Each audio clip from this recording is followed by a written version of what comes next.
नमस्कार, मैं अभिनय आकाश और आप देखना शुरू कर चुके हैं प्रभा साक्षी का special show most reliable information यानी एमआरआई। जनवरी 2024 के शुरुआती हफ्ते में जब पीएम मोदी ने लक्षद्वीप का दौरा किया, पीएम ने लक्षद्वीप के पर्यटन का प्रचार किया और वहां कई तस्वीरें भी खिंचवाई। पीएम मोदी के इस दौरे के बाद गूगल पर कीवर्ड लक्षद्वीप सबसे ज्यादा सर्च किया जाने लगा। पर्यटन की दृष्टि से लक्षद्वीप की चर्चा तेज हो गई। हालांकि इस आइलैंड से जुड़ा एक दिलचस्प इतिहास भी है।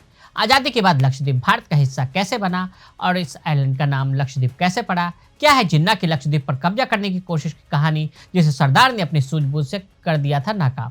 लक्षद्वीप को लैकद्वीप भी कहा जाता है। भूमि क्षेत्र के मामले में बहुत अधिक नहीं हो सकता, क्योंकि 36 द्वीप समूह का माप मात्र 32.69 वर्ग किलोमीटर है। लेकिन लक्षद्वीप की प्राकृतिक सुंदरता और रणनीतिक स्थिति इसे भारत के लिए एक संपत्ति बनाती है। आज़ादी के लिए सदियों से चली आ रही लड़ाई और हजारों बलिदानों के अलावा भारत ने आज़ादी के समय विभाजन रूपी दंश भी झेला।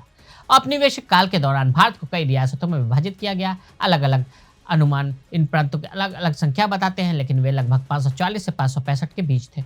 इन प्रांतों में हैदराबाद, जूनागढ़, जम्मू कश्मीर और उनमें से एक लक्षद्वीप था। पूर्व गृह मंत्री और उप प्रधानमंत्री सरदार वल्लभ भाई पटेल को विभाजन के समय 562 रियासतों को भारत में एकीकृत करने का श्रेय दिया जाता है।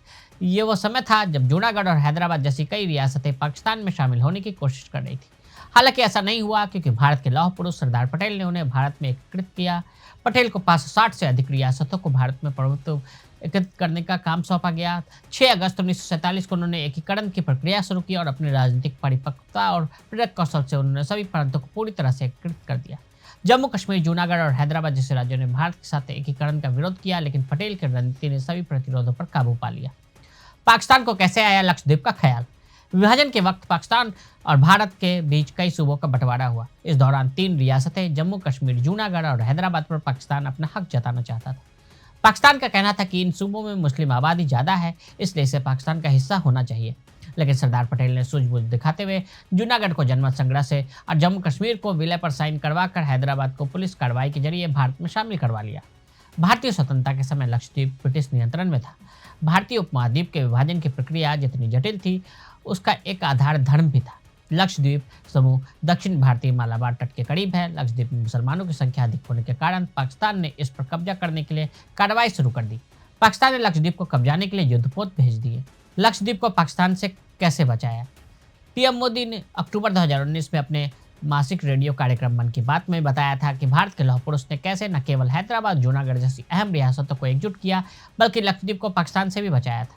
1947 में भारत विभाजन के तुरंत बाद हमारे पड़ोसी की नज़र लक्षद्वीप पर थी। उसने अपने झंडे के साथ जहाज भेजा था।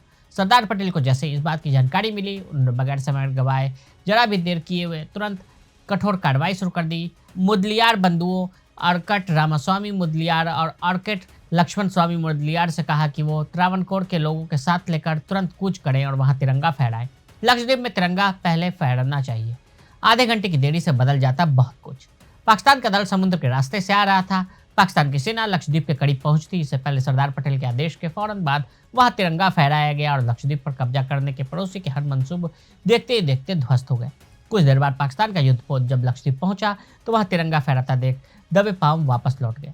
इस घटना के बाद सरदार पटेल ने मुदलियार बंधुओं से कहा कि वे व्यक्तिगत रूप से यह सुनिश्चित करें कि लक्षद्वीप को विकास के लिए हर जरूरी मदद मिले। आज लक्षद्वीप भारत की प्रगति में अपना महत्वपूर्ण योगदान दे रहा है। ये एक आकर्षक टूरिस्ट डेस्टिनेशन भी है।